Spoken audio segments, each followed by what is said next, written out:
साधन केन्द्र स्तरीय एमसीएम बैठक भद्रक जिला बंत ब्लॉक गणिजंग आंचलिक साधन केन्द्र स्तरीय ओएमसी नवम बैठक वृंदावनपुर प्राथमिक विद्यालय परिसर में अनुष्ठित होईछि।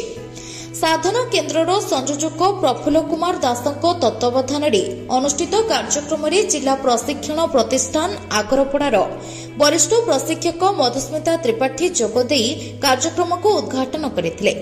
प्रारंभ में अतिथि जगन्नाथ फटोचित्र पुष्पमाल्य अर्पण पूर्वक यह कार्यक्रम आरंभ होता।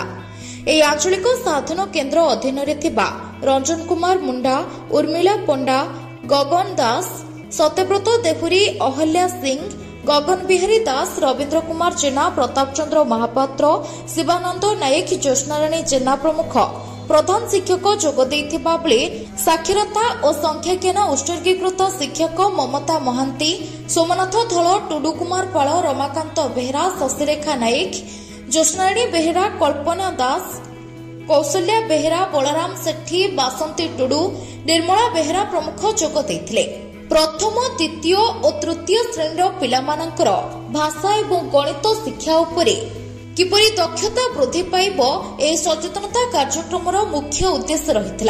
भद्रक रमेश चंद्र पति रिपोर्ट संभव टाइम्स।